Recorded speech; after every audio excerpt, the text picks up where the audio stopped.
What's up, fight fans? Welcome to Mr. Mustache MMA News. Today, I want to discuss an upcoming lightweight bout this Saturday in the UFC.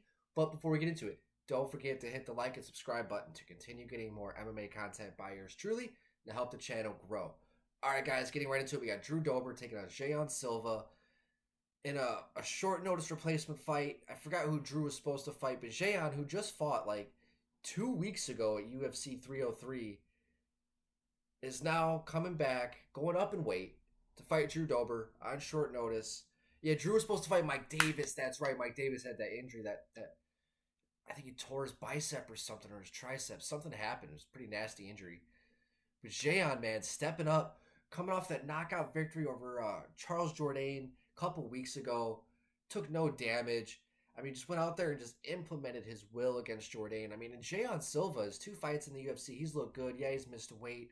So him going up at lightweight, 155, I think is going to be a good test. But, man, it's a big test, tall test against the just brick shit house of Drew Dober. I mean, just the guy, what is to not like about him? I mean, it's almost unfair to be as beautiful as he is and to be as good at fighting as he is as well. I mean, what the fuck? And he seems to be like the nicest guy in the world. I mean, super nice, super good looking, ripped to the gills, and just packs a fucking punch. God, it's just not fair. God damn it. But, I mean, he's coming off the loss to Renato Moicano in a fight, man. If that was a 5-round fight, Drew Dober should be main eventing fights. I'm saying it right now. Drew Dober, no matter what happens after this, whatever he is doing in the future, this man needs to be main eventing fight nights. 100%. Because if he would have fought Renato Moicano 5 rounds, I think we would have seen a different fight. Because Renato had to grapple for dear life to get that victory.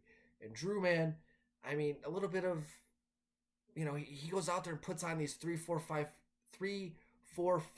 fight win streaks against guys like Alexander Hernandez, Nasrat Haqparast, Terrence McKinney, Rafael Alves, Bobby Green, Ricky Glenn.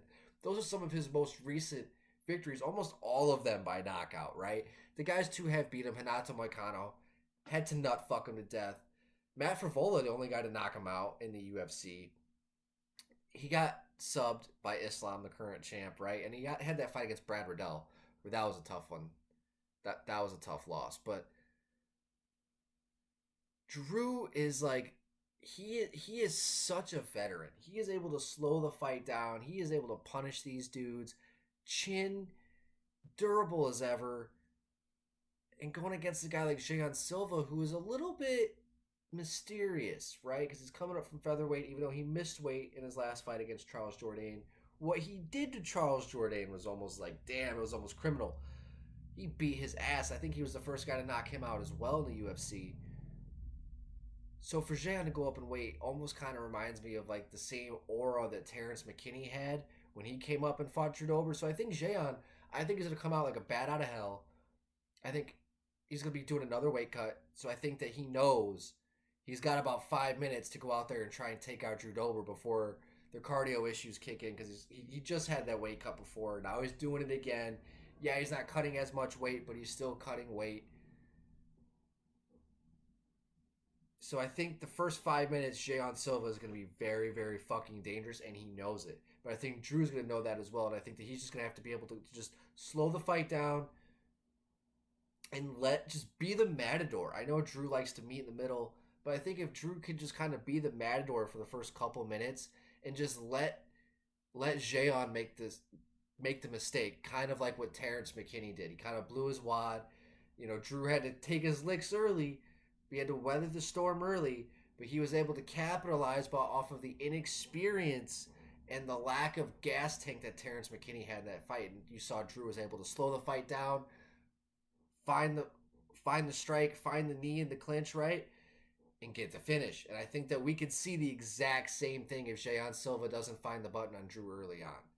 And Drew, I think that if he just doesn't try and force the finish, I think he will be able to find that finish later in the first round, if not rounds 2 or 3. Guys, that's going to do it for today. Let me know in the comment section what you guys think is going to happen between Drew Dober and Jayon Silva. Love to hear your guys' thoughts. That's going to do it for today, guys. Mr. Mustache, MMA News out. Let's fucking go, fight fans.